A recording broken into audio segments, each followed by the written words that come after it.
弟兄姊妹主裏邊平安，我哋感謝神能夠喺七日嘅第一日同大家喺呢個嘅視頻裏邊見面交通。再一次我係奉主嘅名帶你問候，都帶你荃灣福音堂弟兄姊妹嘅問候。求神賜福俾我哋，打開佢自己嘅說話，讓我哋係得着從佢而嚟嘅幫助同埋供應，我哋將所有嘅榮耀歸俾佢。我哋感謝主。今日咧，我哋係會繼續睇呢個嘅阿摩司書。上一次咧，我哋就睇咗阿摩司書前邊嘅一部分。今日咧，我哋主要係會睇阿摩司書嘅第7、第8兩章。現代嘅教育咧，好強調呢個視覺嘅學習。呢個嘅方法啦，係能夠幫助學生係學得更加好。但係我哋嘅神從古到今，佢都係使用同樣嘅方法嚟到教育佢嘅百姓。阿摩司書，神不單係使用佢嘅說話向我哋講，更加啦係使用一啲嘅圖像嚟到向我哋咧係說明，帶俾我哋教訓。今日我哋會睇到有4個嘅圖像，一個就係蝗蟲，另外一個係火，第3個咧就係準繩，第4就係夏天嘅果子。呢個4個嘅異象嘅裏邊咧，神向以色列人究竟係講咗啲乜嘢嘅說話咧？弟兄姊妹，因為經文係稍為長，所以咧我就唔花時間嚟到去讀經文。我哋會係一路睇嘅時候一路讀。喺呢度我哋先做一個嘅祈禱。阿爸天父，我哋感謝，我哋讚美你，我哋能夠喺呢一個嘅空中，喺呢個視像裏邊同弟兄姊妹會面，我哋彼此嘅係有相交。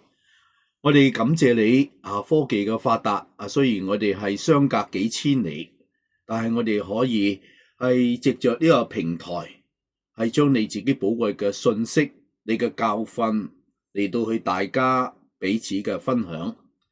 我哋將以下嘅時間恭敬嘅交託喺你嘅手中，求你親自嘅嚟到去使用，使到無論講嘅聽嘅都係同感一靈，係得着從你而嚟嘅幫助，使到我哋嘅生命能夠得着建立，我哋嘅成長能夠係蒙你嘅悅納。我哋感謝你，我哋交託祈禱，奉主耶穌寶貴嘅聖名，阿門。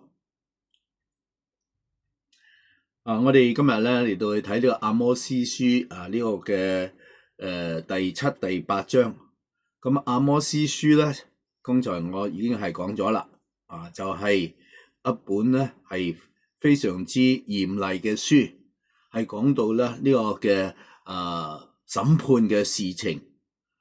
咁響剛才我哋講到前幾章阿摩司咧已經係打開咗呢一個嘅列國嘅罪行，係俾我哋睇見以色列佢哋嘅罪惡同埋敗壞都唔好得去邊一度。無論喺佢哋嘅宗教上邊，喺社會問題上邊，喺佢嘅政治嘅方向上邊，佢哋都係遠離咗神嘅標準。當然我哋一路讀嘅時候，我哋一路喺度學習，我哋都會問同一個問題：究竟我哋嘅生活今天有冇係遠離神嘅標準呢？而家神係要使用呢啲嘅異象嚟到俾呢啲嘅以色列人睇見佢哋犯嘅罪所帶嚟嘅後果係點樣？好讓我哋能夠係睇見神嘅心意。我哋會先睇呢個嘅第7章第1至到第17節，但係我哋會先讀呢個嘅阿摩司書嘅第7章第1至到第3節。我哋先嚟睇第一個嘅異象。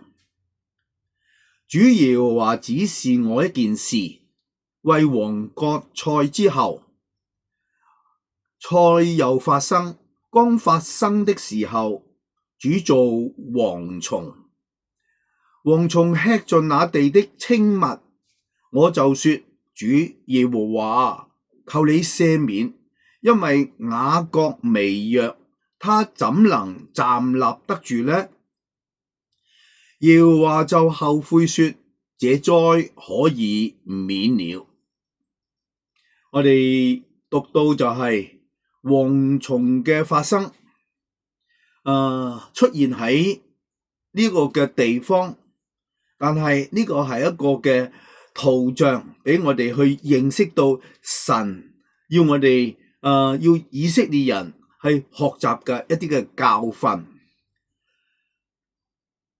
呢度講到蝗蟲咧係發生喺第一次收割之後，一年咧係有2造。第一次即係第一造收割之後咧，然之後響第二次嘅呢個嘅莊稼開始發芽嘅時候，呢啲蝗蟲係滋生成災。咁嘅時候咧，係會使到嗰個嘅災害或者一個損害啦，係非常之嚴重嘅。咁我哋讀經文嘅時候，我哋先嚟到睇一下呢度所講嘅蝗蟲。蝗蟲咧係一群。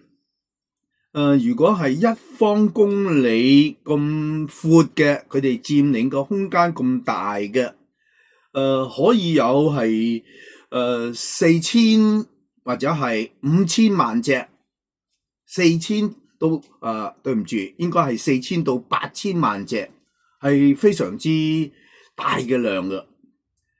喺美國1875年咧，曾經佢哋係出現過有12.5萬億咁多嘅蝗蟲，佢哋嘅一日飛行嘅速度咧係有150公里，一日可以係耗食糧食有100噸咁多，相當於咧係3.5萬人口嘅日糧。有啲地方可以咧係一次過，蝗蟲佢可以一次過去奪去咗當地人民嘅1年嘅糧食嘅。喺2020年喺東非嘅地方，但係佢哋出現咗一個中等蝗蟲嘅群，一大班嘅蝗蟲。係佢哋覆蓋嘅地土咧有係50平方公里咁大嘅。呢啲嘅蝗蟲咧，一日係食咗係5000噸嘅糧食。當時咧係導致呢個嘅肯尼亞嘅地方105萬畝嘅農田啦係絕收，即係冇任何嘅收成。呢啲嘅蝗蟲啦，繼而咧係影響呢個嘅印度。去到印度嘅時候咧，係有555萬嘅畝嘅農作物啦係被毀。所以我哋可以係睇見啦，呢個蝗蟲之災啦係相當之係嚴重。我哋都可以啦係經常喺呢個報章上邊咧係讀到呢啲咁嘅報導。喺古代歷史中國都有呢個嘅蝗災。咁樣呢一個阿摩司書嘅第7章嘅第2節講，佢話蝗蟲吃盡那地的青物。跟住阿摩司就話：我就說，主耶和華，求你赦免，因為雅各微弱，他怎能站立得住呢？我哋見到呢個宣布審判嘅係阿摩司，佢話俾以色列人聽呢個嘅蝗災快到。我哋聽到審判嘅聲音，我哋唔出奇，但係禱告嘅人呢，我哋就發覺得係唔多或者係好少。阿摩司佢不單止係責備，佢更加啦係為着以色列人所犯嘅罪而流淚。弟兄姊妹，我哋係要出聲但係我哋都係要祈禱我哋求神係憐憫，求神係赦免。我哋好容易去指出別人嘅錯嚟，但係流淚禱告嘅情況呢，卻係非常之少嘅。傳道人佢好容易俾聽道嘅人呢係發覺，佢哋究竟有冇係為着呢啲聽道嘅人嘅得救嚟到祈禱過呢？呢個係一個我哋要學習好好嘅功課。我哋不單止係要係去傳，去話俾人聽神嘅審判嘅來到，但係我哋更加要咧，就係為着呢啲聽道嘅人係不斷嘅嚟到去祈禱。我哋嚟到呢個嘅第3節嘅時候咧，我哋就讀到呢個嘅禱告嘅果效，呢個禱告嘅結果。聖經話俾我哋聽，呢個災係可以免了。呢句嘅說話咧係好特別嘅。呢句說話咧就係同呢個嘅阿門呢個字咧係啱啱係相反，意思咧就係不阿門。有時候我哋係祈禱，有時候我哋向神嘅祈禱，我哋希望神係講阿門嘅相反。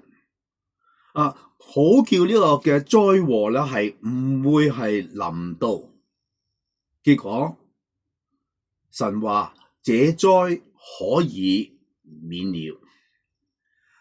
當先知為呢件事情向神祈求，求神係施恩嘅時候，神就轉意不降呢個嘅災害。喺呢一度第3節嗰度，7章嘅第3節。耶和華就後悔說，這災可以免了。有陣時我哋讀聖經讀到神佢話後悔我哋覺得好奇怪，但係呢個嘅詞咧就係講到神佢一種嘅深刻嘅嘆息。佢係不降災，亦都係反映佢嗰個嘅忍耐，反映佢嘅慈愛。所以我哋喺第一個嘅異象嘅裏邊，我哋係學到呢個嘅阿摩司嘅祈禱，神佢嘅改變佢嘅意念。結果佢哋可以免去呢個嘅災禍。好，我哋繼續睇到個第二個災，喺呢一個嘅第7章嘅第4至到第6節，主耶和華就又指示我一件事，他命火來懲罰以色列，火就吞滅深淵，險些將地消滅。我就說，主耶和華求你止息，因為雅各微弱，他怎能站立得住呢？耶和華就後悔說，這災也可免了。呢個係第二個嘅異象。再一次我哋係聽到神佢嘅說話，佢話這災也可免了。呢度講到嘅火係被形容為係吞滅嘅火，能夠去吞滅深淵嘅火。個深淵係地嘅深處，有人講成咧係呢個嘅陰間，描述為呢個嘅陰間。所以我哋去睇下呢個嘅火，呢個火嘅災害嘅時候咧，我哋睇下佢嘅厲害嘅地方。佢不單止係好廣泛，更加咧就係好深入嘅嚟到去造成呢個嘅破壞。今日咧我哋係睇見呢個全世界咧有好多唔同嘅火，特別咧係呢個山林嘅大火。佢哋一燒咧可以燒好長嘅時間。喺加拿大有一個嘅 WhatsApp， 我讀到嘅時候咧，佢話就係喺呢個國家而家有20處嘅地方咧，佢有呢個山林大火。美國經常有，澳洲都有，歐洲都有。咁我哋見到呢啲嘅火咧，係唔能夠同呢一個嘅阿摩司所講到嘅呢個火咧嚟到去互相比較嘅。呢度所講嘅火咧就唔係森林嘅火。呢度所講嘅火咧係講到呢個嘅係火山爆發嘅火。所以呢度俾我哋係學到一件非常之係可怕嘅事，就係火山爆發帶嚟嘅嗰個熔岩，佢嘅燃燒，佢哋揩到熔岩所經之處，任何嘅植物或者係生物或者任何嘅物件都會係變成係灰燼嘅。呢個火能夠係吞滅呢個嘅深淵嘅，幾乎咧係將地嚟到去燒毀，甚至咧係使到咧係唔能夠再一次嚟到去種植。呢種情況我哋可以想象得到，可以喺中東嘅地方發生。我哋記得所多瑪同埋俄摩拉嘅事件。正係咧係講到呢一方面嘅火，天火焚城，降下火嚟，係將呢兩個嘅城係燒毀。但係我哋感謝神，阿摩司佢祈禱，耶和華佢再次講，佢話這災也可免了。換句話講就係嗰次嘅火山爆發冇臨到呢個嘅以色列地。我哋喺呢一度，我哋學到啲乜嘢嘢咧？我哋起碼可以學到兩件事。第一件事就係祈禱係可以改變事嘅。蝗蟲、火山呢啲嘅災害係非常嘅可怕，但係祈禱係可以改變嘅。真係不可思議嘅，用祈禱嚟到去止住呢個嘅蝗蟲，止住呢個火山嘅爆發，呢啲嘅熔岩，止住呢啲嘅事情嘅發生，止住呢啲災難嘅出現。呢個係我哋從呢個嘅阿摩司書裏邊學到嘅第一件事，祈禱可以改變事情。第二件事情就係祈禱係可以係改變神嘅。佢不單止可以改變事，更加係可以改變神。禱告咧可以係實際係改變神嘅心意。或者講到呢度嘅時候，弟兄姊妹佢哋會係有一啲唔同嘅意見吓，但係好多人咧，佢哋喺聖經嘅學習嘅裏邊咧，佢哋認為我哋嘅祈禱只不過咧係改變我哋自己，係叫我哋係服喺神嘅旨意之下。我哋冇辦法嚟到去改變神嘅心意嘅。呢一種嘅祈禱咧，我哋稱佢做咧係咩啊？伊斯蘭式嘅祈禱。伊斯蘭Muslim 嘅意思咧就係 submit， 係服係臣服喺呢個嘅神權至高至上之下，每一個人都要係服只有信服，唔能夠改變佢嘅旨意。但係阿摩司第7章裏邊嘅祈禱，實在係改變咗神嘅心意，改變咗佢要做嘅事情。神要我哋同佢有一個密切嘅關係，賜俾我哋祈禱嘅力量，去改變佢行事嘅心意。每一個肉身嘅父母都會係因為佢哋兒女嘅態度有所改變，而佢哋嘅心都有改變。權就喺父母嘅手裏邊，但係你會可能因為你兒女聽話，佢悔改佢改變咗佢嗰個嘅對你嘅態度，或者係對事情嘅態度，因為佢個態度嘅改，而你嘅心意都會改。弟兄姊妹，你知唔知道你嘅膝頭哥可以係幫助神去改變佢嘅心意呢？聖經話耶和華就後悔。兩次都係咁講後悔係來自希伯來文嘅兩個字，就係英文係 mind， 跟住係 change， 係 change mind。信徒可以係改變神對一個國家嘅心意，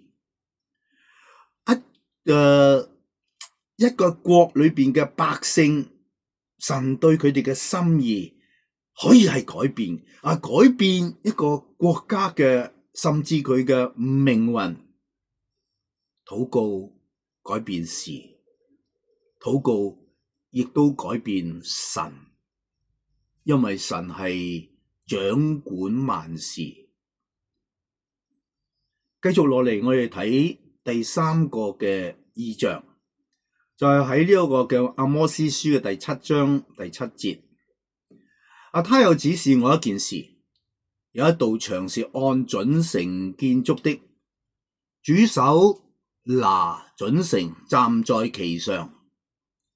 主說：我要吊起準繩在我民以色列中，我必不再寬恕他們。你注意呢度講，唔係寬恕，而係講不再寬恕他們。第9節，以撒的邱壇必然淒涼，以色列的聖所必然荒廢。我必興起，用刀攻擊耶羅波安的家。喺呢幾節嘅經文裏邊係講出咗先知所見嘅第3個嘅現象。呢個現象咧，並冇係講到呢個嘅蝗蟲或者係火山爆發嘅兇猛或者係一啲好嚴厲嘅事情嘅出現。呢個嘅現象咧係好平實嘅，係帶出咗神嘅公義嘅審判。呢個係神嘅性情。佢話我必不再寬恕他們，表示係咩呢？其中嘅罪行，因為係3番4次重複又重複，成為咗慣性，係不知悔改。因為其中嘅罪嘅嚴重性已經係達到一個嘅極點啦。神就不得不施行呢個嘅懲治。喺呢一度我哋見到準繩，呢個準繩咧係一個嘅量度，係建造房屋圍牆標準嘅量度，係使到所做嘅建造嘅係合乎標準。所建造嘅要係合乎呢個嘅水平，要係合乎嗰個嘅垂直。呢個嘅垂直準繩嘅垂直係從邊一度嚟咧？大家都知道，嗰條繩垂落嚟，點解會垂落嚟咧？嗰度係有個嘅係重物係將佢墜落嚟，係因為佢墜落嚟係因為呢個嘅地心吸力與我哋嘅地心吸力係有關嘅。所以我哋見到呢個嘅準繩係同嗰個嘅永久嘅固定嘅事情係有關嘅。呢個準繩係同神嘅律法係有關嘅。呢個嘅準繩係拍喺以色列嘅旁邊，量度呢個嘅國家嘅道德標準同埋佢哋嘅屬靈境況。律法嘅垂直顯出我哋嘅彎曲。弟兄姊妹，當我哋係站喺律法嘅旁邊，律法係叫我哋知罪，係顯出我哋嘅彎曲。我哋不但係要正直，我哋不但只係要正，更加咧係要直。所指向嘅係咩咧？係神嘅公義，神嘅聖潔。指向嘅就係神嘅心懷，神嘅慈愛，佢嘅性情係何等嘅崇高，佢嘅愛係何等嘅偉大。準繩呢能夠幫助人去建立一啲正直嘅性情，係幫助一個國啦，一個國家啦，嚟到去揾到乜嘢係真正嘅公義。但係我哋知道，無論你建造係幾多或者係幾靚，如果呢棟牆係歪嘅咧，係必須係要拆毀嚟到去重建嘅。所以響剛才我哋讀嘅經文，我哋見到嗰度嘅邱壇，嗰度嘅聖所，嗰度皇家嘅住所，佢哋都要被拆毀，係因為經過呢個嘅準繩嘅量度，係顯出佢哋嘅歪曲。當時出現嘅情況係咩咧？佢哋喺呢個嘅位上，高位上邊，但係進行強暴，呢個聖經所講嘅。佢哋以係大碗嚟到去喝酒，係用上等嘅油嚟到去抹身。佢哋冇關心到民間嘅疾苦，佢哋用腳去踐踏貧民，向佢哋係勒索麥子糧食。佢哋罪過多，佢哋罪惡大。當時咧，佢哋嘅生活，無論喺呢個嘅社交，喺呢個嘅宗教，喺佢哋嘅政治上邊，都係敗壞不堪嘅。必須係要係拆毀，係重建。喺呢一度，我哋除咗係睇見神佢嘅忍耐，亦都係體會到咧，先知愛百姓嘅心，先知係好愛呢啲嘅以色列人。我哋睇完呢兩個嘅呢兩個嘅異象之後咧，我哋係嚟到呢個第10節，我哋讀到呢一段嘅小插曲，係喺阿摩司書裏面唯一記載嘅歷史事實，唯一記載嘅。咁我哋讀呢個嘅第7章嘅第10節，咁呢個嘅歷史記載啲乜嘢咧？我哋嚟到去睇睇。伯特利的祭司亞瑪謝打發人到以色列王耶羅波安那裏說：阿摩斯在以色列家中圖謀背叛你，他所說的一切話，這國擔當不起，因為阿摩斯如此說：耶羅波安必被刀殺，以色列民定被擄去離開本地。呢個係亞瑪謝向呢個嘅耶羅波安所講嘅說話。佢話呢啲話係阿摩斯講嘅。亞瑪謝又對阿摩斯說：你這先見啊，即係先知，要逃往猶大地去，就係你喺邊度嚟就返到邊度啦。在哪裏糊口，喺嗰度揾你嘅食啦，唔好過嚟呢一度搞搞震啊！在哪裏說預言，卻不要在伯特利再說預言，因為這裏有王的聖所，有王的宮殿。阿摩斯對亞瑪謝說：我原不是先知，也不是先知的門徒，我是牧人，又是修理桑樹的。耶和華選召我，使我不跟從羊群，對我說：你去向我民以色列說預言。亞瑪謝啊，現在你要聽耶和華的話，你說不要向以色列人說預言，也不要向以薩迦滴下預言。所以耶和華如此說：因為你咁講，你嘅妻子必在城中作妓女，你的兒女必倒在刀下，你的地必有人用繩子量了分取，你自己必死在污穢之地。以色列民定被擄去離開本地。係見到阿摩斯對呢個嘅亞瑪謝所講嘅說話。咁我哋剛才講咗呢段記載咧，係一個小插曲。呢個嘅係一段嘅歷史嘅記載。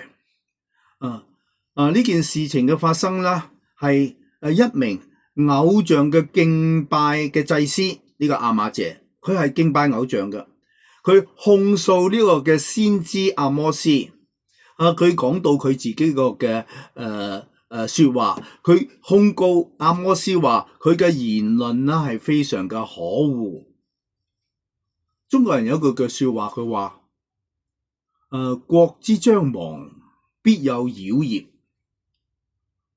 當有壞人在嘅時候咧，事情咧就唔會係向好嚟到去發生嘅。而呢個亞瑪謝咧就係當時嘅妖孽，佢係向呢個王嚟到去打小報告，嚟到去誣衊呢個嘅亞摩斯。喺呢段嘅經文係使到我哋係學到乜嘢咧？一啲嘅忠臣或者係忠於神嘅人，係必定會係遭受攻擊嘅。以利亞係咁樣樣，摩西係咁樣樣，耶穌係咁樣樣，使徒們亦都係咁樣樣。而先知當時所面對嘅咧，就係一啲嘅有權有位嘅人，佢哋嗰個嘅激烈嘅反對，佢所面對嘅甚至係有生命嘅危險。但係阿摩斯並冇因為係退縮躲避，反而咧係將神嘅判語、神嘅話咧一次又一次嘅係向佢哋宣告。佢認識到使徒所講嘅順從神不順從人是應當的。呢句嘅說話都係我哋係要學習嘅。阿摩斯當時嘅回答，佢話神差遣我嚟到去承擔呢個嘅使命，佢絕對唔會係停止，佢唔會係唔做，佢會係履行神嘅吩咐。冇錯，喺佢嘅出生，喺佢嘅技能上邊，佢係不如一個嘅先知，或者佢唔係一個嘅先知，佢亦都唔係呢個嘅先知嘅兒子。但係佢必須要係做咩呢？係講耶和華所講嘅說話。所以佢係話俾呢個嘅亞瑪謝聽，佢同埋佢嘅妻子兒女，以及佢嘅地都要面臨到可怕嘅下場。弟兄姊妹，喺呢個短短嘅歷史，我哋係學到啲咩呢？喺我哋嘅信仰上邊，有陣時我哋係會遇上一啲嘅爭辯。我哋要係為主嘅道有一個嘅不屈不撓嘅精神，係唔改變嘅心志。我記得猶大書第3節嗰度講：親愛的弟兄啊，我想盡心寫信給你們，論我們同得救恩的時候，就不得不寫信勸你們，要為從前一次交付聖徒的真道竭力地爭辯。呢個係當時使徒嘅工作，亦都係我哋今天嘅工作。繼續落嚟，我哋睇呢個嘅第4個嘅異象，記載喺呢個第8章。第8章嘅1至到第14節，但係我哋係先睇第1至到3節。主耶和華又指示我一件事，我看見一筐夏天的果子。他說：阿摩斯啊，你看見什麼？我說：看見一筐夏天的果子。耶和華說：我聞以色列的結局到了，我必不再寬恕他們。再一次我哋讀到呢一句好嚴厲嘅說話，我必不再寬恕他們。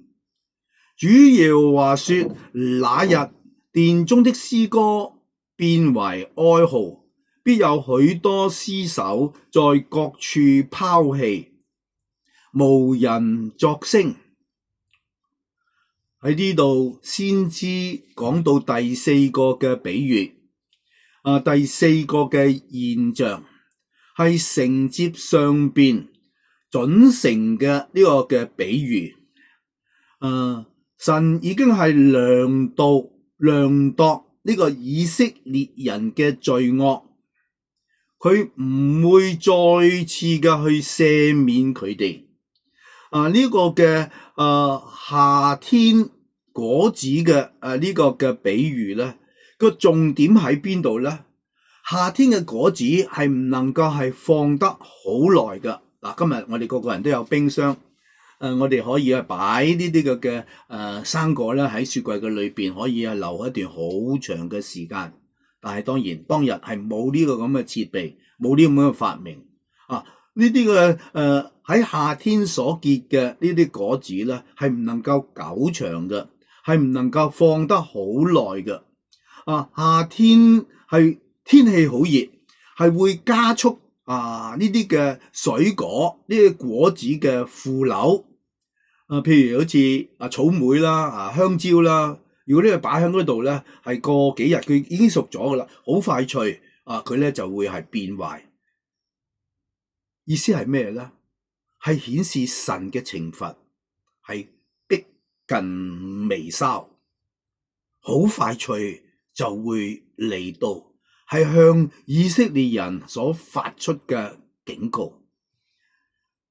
跟住我哋睇見有2段嘅經文，先知咧又再一次嚟到去重申以色列人嘅罪惡。第一段嘅經文就係喺第4至到第6節，你們這些要吞吃窮乏人，使困苦人衰敗的，當聽我的話。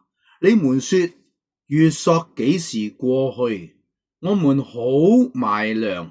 安息日幾時過去？我們好擺開麥子，賣出小升斗，賣出用小升斗，收銀用大凳子，用詭詐的天平欺哄人，好用銀子買貧寒人，用一雙鞋換窮乏人，將壞了的物子賣給人。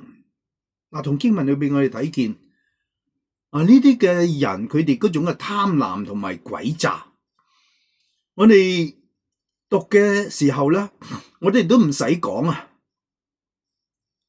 我哋可以睇見呢啲人佢哋嘅為富不仁嘅表現。根本咧，佢哋係冇良心嘅。一個有良心嘅人，肯定就唔會係咁樣做。但係佢哋係神嘅選民，佢哋深受神嘅律法嘅教導，佢哋更加用律法去引導別人嘅。但係佢竟然係犯呢啲咁嘅罪。跟住落嚟，我哋睇另外嘅責備。結果咧，佢哋就係自招呢個嘅刑罰。喺呢個第7至到第10節，阿摩司書第8章嘅第7至到第8章第7至到第10節，請聽我讀。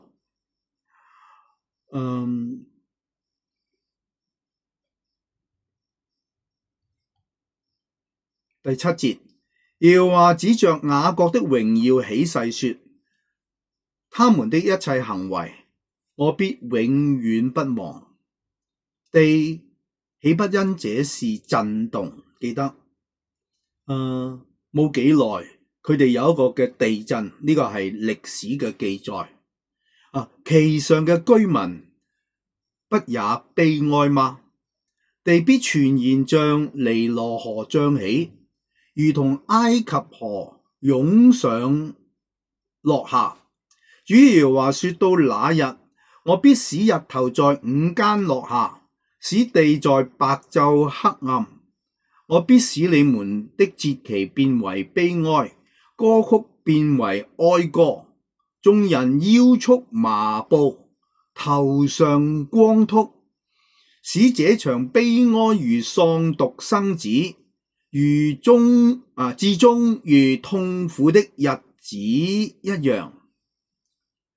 以上嘅描述先知咧，用呢個嘅自然界嘅現象嚟到去作呢個嘅比喻。佢形容呢個天地係因為以色列人嘅橫梗叛逆而感到悲哀，感到震怒。你哋嘅罪係令到呢個天係喺度喊啊，喺度發嬲啊。所以想象到佢哋嘅刑罰將會係幾咁嘅可怕，幾咁嘅猛烈。尼羅河每一年喺呢個埃及咧，係會造成一定嘅災害，因為佢會係水漲水退。象徵係咩咧？係一種嘅定期嘅危機，隱伏嘅危機。呢個裏邊講到嘅節期，講到嘅歌曲改為呢個悲哀，同埋呢個嘅哀歌，又好像呢個嘅喪獨生子一樣。相信我哋都可以係感受得到，就係聖經裏邊講佢話那日嘅境況係幾咁嘅悲慘。無論係呢個嘅被擄去到呢個嘅巴比倫嘅日子，佢哋係被人打敗然之後咧國家係被擄，或者以色列人佢哋喺呢個嘅大災難嘅裏邊，佢哋所遭遇嘅情況，無論係點樣個光景，實在咧係無助嘅，實在啦係非常嘅係可怕嘅。但係呢啲嘅經文喺阿摩司啲書裏邊係好深深嘅係勉勵我哋。我哋凡係立志係跟從主嘅人咧，我哋係要係自我嘅係醒覺，免得我哋喺神嘅面前啦係蒙羞係退後。跟住落嚟咧，我哋讀呢個第11節到第14節。先知咧係更加係提到佢哋嘅屬靈嘅飢渴。主耶和華說：日子將到，我必命飢荒降在地上，人飢餓非因無餅，乾渴非因無水，乃因不聽耶和華的話。